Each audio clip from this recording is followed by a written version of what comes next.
Bonjour mesdames et messieurs, c'est le pasteur évangéliste Herman Tister et je suis en direct depuis la ville de Liverpool pour venir partager avec vous un message de la part du Seigneur. Et j'espère que le Seigneur vous a donné une très belle semaine. Depuis le lundi, aujourd'hui nous sommes le samedi 22 mai 2021 et le Seigneur a été très bon. Voilà pourquoi ce matin, j'ai par la conviction du Saint-Esprit choisi de venir auprès de vous pour partager un message intitulé « Viens à Jésus ». Je crois que le Saint-Esprit va parler à quelqu'un au travers de ce message en Afrique, en Amérique, dans l'Antarctique, l'Asie, l'Europe et l'Océanie. Que Dieu vous bénisse abondamment. Alors, pour toutes celles et tous ceux qui sont connectés et qui seront connectés, je prie avec beaucoup d'humilité, mais aussi beaucoup de conviction, pour l'évangélisation, que vous puissiez partager ce message dans vos groupes, dans Messenger, WhatsApp, etc. pour que ce message puisse toucher et changer la vie de quelqu'un. Alors le titre de ce message, c'est donc « Viens à Jésus ». Viens à Jésus. Il est tiré du livre de Matthieu chapitre 11, verset 28 jusqu'au verset 30 que je vais vous lire. Mais avant que je ne lise la parole de Dieu, j'aimerais qu'ensemble nous puissions prier le Seigneur. Prions. Père, c'est au nom puissant et suprême de Jésus que nous nous approchons avec assurance du trône de la grâce. En tant qu'instrument, Seigneur, de proclamation de ta parole, je prie que tu m'accordes l'agilité de l'esprit et la fluidité de la parole afin de dire cette parole dans la simplicité mais aussi avec autorité. Merci de toucher et de changer une vie quelque part dans le monde sous le son de ma voix. Je te dis merci d'avance, Seigneur, dans le nom puissant et suprême de Jésus, j'ai ainsi prié. Amen, amen, amen. Alors faites des partages s'il vous plaît et nous allons voir comment il est important de venir donc auprès de Jésus-Christ de Nazareth. Alors, la parole de Dieu dans Matthieu chapitre 11, 28 à 30 nous dit ceci. « Venez à moi, vous tous qui êtes fatigués et chargés, et je vous donnerai du repos. Prenez mon joug sur vous et recevez mes instructions, car je suis doux et humble de cœur, et vous trouverez le repos pour vos âmes, car mon joug est doux et mon fardeau léger. » Madame, Monsieur, quand vous regardez ce texte des Écritures saintes, la Bible bien sûr, on nous dit ici que Jésus a dit à un groupe de gens, « Venez à moi, vous tous qui êtes fatigués et chargés. » Vous savez, dans la vie, il y a des situations, il y a des circonstances, il y a des conditions qui apportent la fatigue émotionnelle, psychologique, mentale, émotionnelle, etc. Jésus le savait parce qu'il vivait parmi nous ici sur la terre.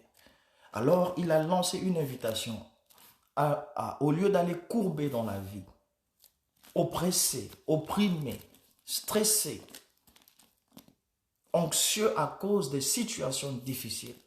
Il a dit, moi je ne suis pas anxieux, moi je ne suis pas stressé, moi je ne suis pas oppressé ou opprimé. Venez à moi, vous tous qui êtes fatigués et chargés. Quand vous regardez la situation mondiale aujourd'hui, vous sentez la fatigue, vous sentez que les gens en ont ras-le-bol. Regardez ce qui se passe entre Israël et la Palestine, cette guerre israélo-palestinienne. Regardez ce qui se passe au Yémen. Regardez ce qui se passe au Soudan du Sud, à l'est de la RDC ou République démocratique du Congo et un peu ailleurs. Récemment, entre l'Éthiopie et l'un de ces territoires. Il y a des guerres partout, des situations sanitaires graves dans le monde. La famine qui menace le sud du Madagascar, etc., etc. C'est difficile, les gens sont fatigués. Les gens qui étaient habitués à aller en vacances ne peuvent pas aller comme avant parce qu'il y a des restrictions liées à la pandémie du Covid-19. Quand vous regardez partout, le monde est en ébullition. Le monde est dans un chaos indescriptible. Jésus le sait, voilà pourquoi il a dit ici, « Venez à moi, vous tous qui êtes fatigués et chargés. Je vous donnerai quoi? Le repos. » Le monde a besoin d'un repos. Social, économique, spirituel. Mais Jésus là, il le dit de manière sûre, de manière sans répit. Il dit, venez à moi, vous tous qui êtes fatigués. C'est une invitation que Jésus lance à quelqu'un qui peut-être au moment où je suis en train de parler sur le point de commettre un suicide parce qu'il est fatigué de la vie. Viens à Jésus. C'est le message que je te lance. Viens à Jésus. Il te donnera lui-même, comme il a dit, le repos. Il donnera le calme, la tranquillité intérieure qui fera que vous puissiez reprendre l'espoir dans la vie parce que Jésus, c'est l'espoir de toute une vie. Il a dit, venez vous tous. Il n'a pas exclu quelqu'un. De tous les 7 milliards d'habitants qui sont sur la terre, l'invitation vous concerne. que vous soyez d'expression francophone, lusophone, hispanique, etc., cette invitation vous concerne. Venez à moi, vous tous qui êtes fatigués et chargés. Dans votre mariage, si vous êtes fatigué, venez à Jésus. Dans votre carrière professionnelle, si vous êtes fatigué, venez à Jésus. Il a le repos, le calme, la tranquillité. C'est la paix. Ces choses sont des bénédictions que Dieu seul est capable de vous donner. Il a l'amour qu'on appelle en grec l'amour agapé, l'amour que Dieu seul a, indescriptible dans le langage humain, qu'il peut vous accorder. Voilà pourquoi Jésus a dit avec toute l'assurance, venez à moi, vous tous qui êtes fatigués et chargés, je vous donnerai le repos. Jésus fait une promesse que si vous venez à lui, vous venez, c'est un acte, vous venez à lui, il vous donnera le repos, la paix, il vous donnera le calme, la tranquillité. Il chassera de vous l'anxiété. Il chassera de vous, n'est-ce pas, ce qui vous met dans cette condition de peur, dans cette condition difficile, qui vous vole votre paix, qui vous vole votre joie de vivre. Beaucoup de gens ont perdu la joie de vivre parce qu'un membre a succombé du Covid-19. Mais Jésus dit, venez à moi, vous tous qui êtes fatigués, chargés, je vous donnerai du repos. S'il vous plaît, faites des partages parce que nous voulons atteindre quelqu'un quelque part qui est fatigué, chargé, qui a besoin du repos. Et Jésus-Christ a ce repos-là. Et Jésus dit ceci, prenez sur vous mon joug sur vous et recevez mes instructions. Il dit, recevez mes instructions. Recevez mes instructions. Recevez mes instructions. Car je suis doux et humble de cœur et vous trouverez le repos sur vos âmes. Votre âme a besoin de repos, madame, monsieur. Vos émotions, votre esprit, votre corps a besoin de repos. Jésus dit, recevez mes instructions. Recevez mes commandements, recevez mes directions. C'est un maître d'école, Jésus. Quand Jésus vous instruit, votre vie change. J'en sais quelque chose en tant qu'évangéliste ou proclameur de la volonté de Dieu. De la parole de Dieu, je vous l'ai dit. J'en sais quelque chose. J'ai des témoignages sur ma propre vie qui prouvent que lorsque vous venez à Jésus, vous avez le repos de vos âmes. Vous pouvez être sûr que Jésus va vous donner la paix, la tranquillité. Il va vous donner le calme, un calme indescriptible. Au milieu des situations chaotiques, embarrassantes, oppressantes, vous serez dans un calme incompréhensible. Et Jésus dit, venez à moi, vous tous qui êtes fatigués et chargés. Je vous donnerai le repos. N'allez pas dans les cimetières. N'allez pas chez les féticheurs. N'allez pas, n'est-ce pas, vous enrôler dans une loge secrète, ou une société secrète. Jésus a dit, venez à moi. Vous savez, Jésus n'est pas cet homme de Galilée, ou n'est pas seulement cet homme de Galilée, n'est-ce pas, qui est une figure distante ou idéale. Il est vrai, la Bible déclare dans Hébreux 13, verset 8, que Jésus-Christ le même hier, aujourd'hui et éternellement. Alors cette invitation qu'il nous a donnée dans Matthieu 11, 28, traverse le temps et arrive jusqu'à vous en ce samedi 22 mai 2021, madame, monsieur. Croyez, Jésus-Christ a dit dans Jean chapitre 14, verset 1, il a dit que votre cœur ne se trouble point. Croyez en Dieu et croyez en moi. Que votre cœur ne se trouble point. Il n'y a que Jésus qui, au milieu du chaos, vous dit que votre cœur ne soit pas alarmé, que votre cœur ne soit pas anxieux, que votre cœur ne soit pas dans les soucis. Venez à moi, vous tous qui êtes fatigués et chargés, je vous donnerai le repos. Il a dit, prenez sur vous un joug, recevez mes instructions, recevez mes directions, recevez mes commandements, et vous allez voir que votre vie ne sera plus jamais la même. Beaucoup de gens dans la vie se sont embourbés dans la boue sociale, la boue économique, la boue spirituelle, la boue matrimoniale, la boue émotionnelle, psychologique, mentale, parce que ils avaient tourné le dos à Jésus, parce qu'on leur a parlé d'un Jésus distant, d'un Jésus qui ne s'occupe pas des affaires des hommes, alors que Jésus a dit dans Matthieu 11, 28, « Venez à moi, vous tous qui êtes fatigués et chargés, je vous donnerai le repos. » Vous avez besoin de repos. Vous avez besoin de repos. Vous savez, récemment, j'étais atteint du Covid-19, je crois que c'était au mois de février. Mais je n'ai fait que recours à Jésus. J'étais fatigué, le corps n'allait pas. Les jointures de mes os avaient mal partout. J'avais des problèmes de respiration parce que ce virus avait attaqué mon corps. Mais je savais une chose, que Jésus n'est pas mort. Il est le même hier, aujourd'hui et éternellement. J'ai fait recours à lui. Il a retiré ce mal physique au-dedans de moi et me voici en train de prêcher la parole de Dieu. Alors, n'ayez pas peur. Venez à Jésus. Là où vous êtes, vous pouvez vous agenouiller pour dire, Jésus, je n'en peux plus. J'ai mal. Peut-être que vous êtes en train de pleurer. Votre mari vous trompe, votre femme vous trompe, il y a des problèmes familiaux. Vous ne savez pas à quel sein vous vouez. Vous avez tellement mal. Oui, mais parce que vous êtes en train de combattre seul. Les problèmes de la vie ne se combattent pas seuls. Vous avez besoin d'une entité spirituelle plus forte que vous pour vous aider. Notez cette phrase. J'ai dit ceci, que les problèmes de la vie ne se combattent pas seuls. Vous avez besoin d'une entité spirituelle plus forte que vous pour vous aider. Et il s'appelle Jésus-Christ par le Saint-Esprit. Venez à moi, vous tous qui êtes fatigués, chargés. Je vous donnerai le repos. Il a dit, recevez mes instructions. Recevez mes instructions. Et quelles sont? Je vous donne par exemple les instructions. Je l'ai cité tout à l'heure. Regardez ce que Jésus-Christ a dit. Il a dit ceci dans Jean chapitre 15, verset 5. Je vais vous lire ce texte. Jean chapitre 15, verset 5. Il était sur le point d'aller à la croix de Golgotha. Et il a dit ceci à ses disciples. Il a dit, Jean 15, verset 5. Il a dit, je suis le cep, vous êtes les sarments ou encore les branches. Celui qui demeure en moi et en qui je demeure porte beaucoup de fruits, car sans moi, vous ne pouvez rien faire. Sans moi, Jésus, vous ne pouvez rien faire. Jésus était clair. Sans moi, vous ne pouvez rien faire. Vous pouvez essayer dans la vie, faire des choses avec votre propre bravoure. Mais vous vous sentirez coincé quelque part.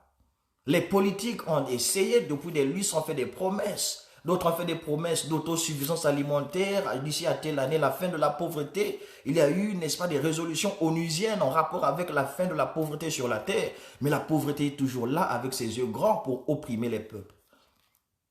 Parce que quoi? On a tourné le dos à Jésus. Voilà pourquoi nous, évangélistes, nous continuons à proclamer. Jésus-Christ, il a dit, sans moi, vous ne pouvez rien faire. Que vous soyez blanc, noir, rouge, jaune, peu importe votre continent géographique d'habitation, que vous soyez de l'Afrique, de l'Amérique, de l'Antarctique, l'Asie, l'Europe ou l'Océanie, vous avez besoin de Jésus. J'ai besoin de Jésus. C'est la solution cardinale, la solution continentale, la solution internationale aux problèmes auxquels nous faisons face aujourd'hui parce que l'homme a prouvé ses limites. Voilà pourquoi le thème de mon message c'est « Viens à Jésus ».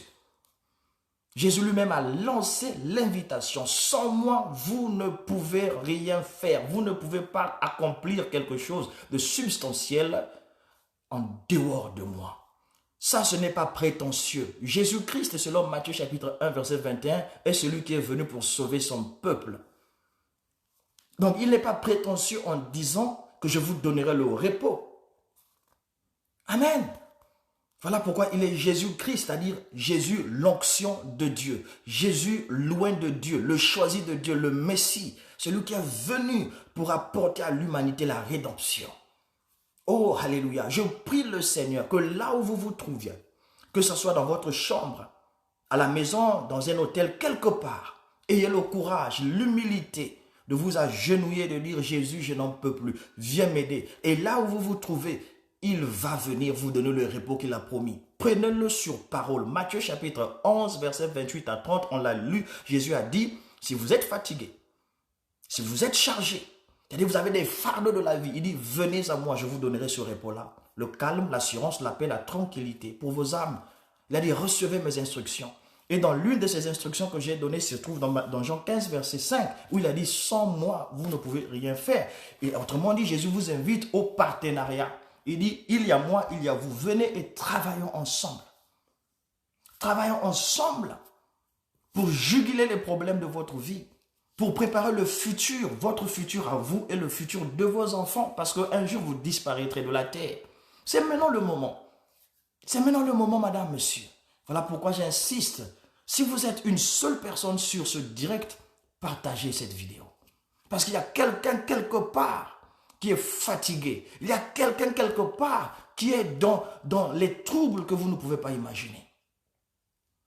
Alors, Jésus-Christ avait dit quelque chose dans le livre de Jean chapitre 14. Avant d'aller, il a dit ceci au verset 16. Il dit, Jean chapitre 14, verset 16, il a dit ceci. Merci Seigneur. Il dit, et moi je prierai le Père et il vous donnera un autre consolateur afin qu'il demeure éternellement avec vous. Quel est ce consolateur? Verset 17. L'esprit de vérité que le monde ne peut recevoir, parce qu'il ne le voit point et ne le connaît point. Mais vous, vous le connaissez, car il demeure avec vous. Verset 18, il dit, je ne vous laisserai pas orphelin, je viendrai à vous. Alléluia.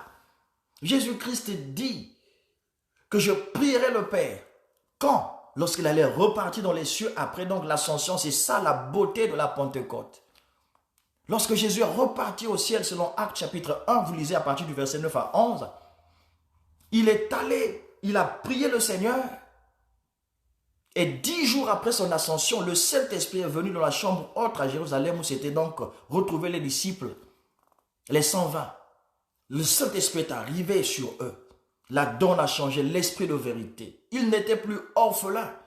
Et vous n'avez pas de raison de vous promener dans ce monde, dans un état d'orphelinat. Vous vous sentez orpheline, vous vous sentez orphelin. Vous n'êtes pas seul, le Saint-Esprit est là. Vous n'avez pas de raison de dire, oh, je suis abandonné, je ne sais que faire. Vous savez qu'est-ce qu'il y a à faire. Venez à moi, vous tous qui êtes fatigués, chargés, je vous donnerai du repos. Alléluia.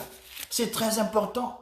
Je parle de Jésus. Il a dit, je ne vous laisserai pas orphelin, je reviendrai à vous. Et il est revenu il y a 2000 ans sous la forme du Saint-Esprit. Et le Saint-Esprit est ici sur la terre. Viens à Jésus, madame, monsieur. Jésus sait pourquoi vous êtes sur cette vidéo. Jésus sait pourquoi, c'est ce que j'appelle la providence divine. Il vous aime. Dieu a tant aimé le monde qu'il vous a donné, qu'il a donné son Fils unique afin que quiconque croit en lui ne périsse pas mais qu'il ait la vie éternelle.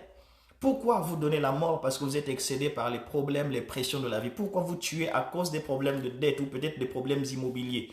Pourquoi vous tuez parce que vous avez perdu une élection? Peut-être que vous avez entendu que votre mari vous a trompé, votre femme vous a trompé, vous êtes là en train de pleurer. Venez à Jésus, il n'y a que Jésus qui est capable de changer le cœur de quelqu'un. Avez-vous perdu de l'argent? Vous a-t-on arnaqué, extorqué? Venez à Jésus. Jésus est capable de vous rétablir une condition financière saine. Il est capable de restaurer votre mariage. Revenez à Jésus. Si vous avez tourné le dos, vous étiez chrétien, et vous avez tourné le dos à cause des plaisirs de la vie, vous vous êtes rendu compte que vous avez été trompé par Satan, revenez à Jésus. Pendant qu'il est encore temps, je suis le pasteur évangéliste Herman Tister de la Mission pour Christ International et je viens à vous depuis la ville de Liverpool au nord-ouest de l'Angleterre, mandaté par Dieu pour vous dire que dans vos problèmes, vous n'êtes pas seul, vous avez la solution et la solution s'appelle Yeshua Mashiach, Jésus-Christ, le Messie. Il ne va pas vous laisser vous embourber dans les sables mouvants de la vie. Il est venu pour vous aider. Voilà pourquoi, dans la maison de quelqu'un qui avait des problèmes liés à la cupidité. Il a dit dans sa maison, dans Luc chapitre 19, verset 10, je vais finir mon message bientôt. Regardez ce que le Seigneur a dit. Dans le livre de Luc chapitre 19, verset 10, il dit ceci. Il dit, car le Fils de l'homme, il parle de lui-même, est venu chercher et sauver ce qui était perdu. Le Fils de l'homme est là, il donne la raison pour laquelle il était venu sur la terre. Jésus est venu chercher, c'est comme un chasseur qui cherche. Il cherche, il te cherche. Il est venu chercher et sauver. Deux objectifs principaux, cardinaux. Chercher et te sauver. Alléluia.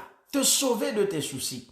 Parce que ces soucis-là, si laissés sans contrôle, ces soucis-là vont vous tuer. Voilà pourquoi dans 1 Pierre 5, 7, l'apôtre Pierre a écrit « Vous déchargeons sur lui, c'est-à-dire Dieu de tous vos soucis, car lui-même prend soin de vous. » Il faut se vider. Il faut se vider. Parfois, votre cœur est lourd. Vous n'arrivez pas à vous lever de votre lit. Vous avez mal. Vous vous sentez seul. Vous voulez parler à quelqu'un, vous n'avez personne. Ce message arrive à bon point pour vous dire « Jésus est là. Il est venu vous chercher et vous sauver. » Donnez votre vie à Jésus. Donnez votre vie à Jésus. La vie tient à un fil. Vous ne savez pas ce qui va arriver dans les 2 heures qui vont suivre. Vous n'avez pas ce contrôle-là, mais Jésus a ce contrôle parce qu'il est le maître des temps et des circonstances. Donnez-lui votre vie. Vous n'allez rien regretter. Vous allez voir qu'aussitôt, ce fardeau sera enlevé de vous et c'est la paix du Seigneur qui va remplacer. La paix du Seigneur qui va remplacer dans votre cœur. Vous allez voir que vous avez encore l'espoir de recommencer la marche dans votre vie. Vous allez voir que même les échecs du passé vont se transformer en leçons pour les victoires de demain à cause du Seigneur Jésus-Christ. Il a dit, le Fils de l'homme est venu chercher et sauver ce qui était perdu. Le titre de mon message ce matin, c'est « Viens à Jésus ». C'est une invitation personnelle et que vous devez prendre, à laquelle vous devez répondre de manière intentionnelle. Ne philosophez pas autour de cette invitation. Venez avec la foi d'un petit enfant qui croit en son père ou à sa mère. Venez vous dites, Jésus, me voici. J'ai mal, je n'ai personne à qui parler, mais je veux te parler ce matin. Viens dans ma vie, viens changer ma vie. Viens m'aider à ne pas me donner la mort par suicide ou par euthanasie. Je veux. Il va vous guérir. Il est venu pour guérir ceux qui ont les cœurs brisés, pour rendre libres les opprimés et délivrer les captifs. Il va le faire ce matin au travers de ce message. Ce message porte la puissance du Saint-Esprit. Parce que c'est l'évangile. L'évangile, la parole de Dieu, c'est la puissance de Dieu. Vous savez, la parole de Dieu dit ceci, je vais terminer par là. Dans Jean chapitre 1, verset 12, on dit ceci, je cite, et verset 13 aussi, on dit, à tous ceux qui l'ont reçu, à tous ceux qui croient en son nom, elle a donné le pouvoir de devenir enfants de Dieu, lesquels sont nés, non du sang, ni de la volonté de la chair, ni la volonté d'un homme, mais la volonté de Dieu. Donnez-vous, la parole a la capacité de vous faire devenir aujourd'hui ou demain ce que vous n'êtes pas. Mais il faut que vous puissiez d'abord le recevoir ce Jésus-là et croire en son nom. Alléluia. Venez à Jésus. Vous seriez peut-être ailleurs, mais pourquoi êtes-vous en train de m'écouter? Certainement que le Saint-Esprit est en train de vous convaincre du péché, de la justice et du jugement pour vous dire, mon fils, ma fille, je vous aime d'une manière éternelle, d'une manière incompréhensible à votre cerveau, je vous aime. Voilà pourquoi j'ai envoyé l'évangéliste Herman avec ce message pour vous dire, venez à moi, vous tous qui êtes fatigués et chargés, je vous donnerai le repos. Alors, pour terminer, je voudrais vous rappeler le message cardinal de Jésus dans Marc 1, verset 15. Je vais vous le lire parce que j'aime lire les Écritures. Marc chapitre 1, verset 15, le Seigneur a dit, « Le temps est accompli, et le royaume de Dieu est proche. Repentez-vous et croyez à la bonne nouvelle. » Ma rubrique s'appelle la bonne nouvelle. Et le message de cette rubrique aujourd'hui, c'est « Viens à Jésus ». Jésus a dit, le temps est accompli. À la croix, il avait dit que tout est accompli. La rédemption a été fournie à l'humanité. C'est à vous de choisir Jésus ou Satan le diable. Il dit, le royaume de Dieu est proche. Le royaume de Dieu va remplacer toutes ces républiques que vous voyez, tous ces États que vous voyez. Il dit, repentez-vous, changez de direction. Changez votre manière de considérer Dieu. Il dit, et croyez en la bonne nouvelle. Il dit, repentez-vous et croyons en la bonne nouvelle. Si vous êtes vautré dans le péché, le message d'amour de Dieu arrive chez vous aujourd'hui, en Afrique, en Amérique, dans l'Antarctique, l'Asie, l'Europe et l'Océanie, pour vous dire, repentez-vous et croyons en la bonne nouvelle. La bonne nouvelle, c'est ce message que je vous ai apporté ce matin. Que sert-il à un homme de gagner le monde et de perdre son âme? Alors, si le Saint-Esprit vous a convaincu du péché, de la justice et du jugement, vous sentez la présence de Dieu là où vous êtes, vous pouvez, les mains levées, dire Jésus, viens dans ma vie. C'est ce qu'on appelle la prière du pécheur. Vous invitez Jésus à venir dans votre vie pour recommencer avec lui. Il ne va pas vous rejeter. C'est la raison pour laquelle il est venu. Même si vous revenez d'une boîte de nuit, vous êtes sous, rempli d'alcool, il n'y a pas de problème. C'est la raison pour laquelle Jésus est venu, pour vous chercher et pour vous sauver de ces vices qui peuvent détruire vos vies inutilement. Il vous aime et moi je vous aime également. Voilà pourquoi tôt ce matin, je suis venu avec ce message, viens à Jésus. Alors tu vas juste lever tes mains vers le ciel et reprendre avec moi ces paroles de prière. Avec la conviction, l'assurance que Dieu vous écoute. Vous allez prier avec moi. Dites avec moi, Père Céleste, je m'approche du trône de la grâce avec assurance pour vous dire combien je suis navré pour ma vie. Je n'ai pas été sérieux, mais je viens à Jésus ce matin pour demander pardon. pour me repentir. Je confesse de ma bouche que Jésus est Seigneur et je crois dans mon cœur qu'il a été ressuscité d'entre les morts pour me sauver et me justifier. Je me répands de mes péchés. J'ai choisi de vivre pour Jésus à partir d'aujourd'hui jusqu'à la fin de mes jours. Et je demande que vous laviez mes péchés par le sang de Jésus ce matin. Je m'offre à toi, Seigneur, dans le nom puissant et suprême de Jésus. Je le reçois dans ma vie et je l'accepte comme Seigneur et Sauveur. Au nom de Jésus, amen, amen, amen. Si vous venez de prier cette prière avec la sincérité de votre cœur, vous êtes né de nouveau. Parce que Jésus avait dit à Nicodème, il faut que vous naissiez de nouveau pour entrer dans le royaume des cieux. Vous êtes né de nouveau. Prenez une Bible, trouvez-vous une Bible, n'est-ce pas? Et commencez à la lire à partir de l'évangile selon Jean. Vous allez apprendre beaucoup de choses sur la personne du Seigneur Jésus-Christ. Connectez-vous à une église locale, dans votre quartier ou ailleurs, selon que le Saint-Esprit va vous diriger. Et lorsque vous vous sentirez mûr, faites-vous baptiser. Le Seigneur vous aime. Je vous aime également. N'oubliez pas que Jésus a dit, venez à moi vous tous, sans exclusion, qui êtes fatigués et chargés, je vous donnerai le repos. À vous toutes et vous tous qui avez regardé ce message, qui êtes restés du début jusqu'à la fin, je vous dis merci. Mais que notre combat ne s'arrête pas là. Partageons cette vidéo. Partageons, évangélisons ensemble, proclamons Jésus ensemble pour que quelqu'un quelque part ne se donne pas la mort à cause de l'ignorance, à cause du fait qu'il se sente ou qu'elle se sente seule. Jésus vous aime. Au nom puissant et suprême de Jésus, on se voit donc à la prochaine fois. Je vous aime. Au revoir.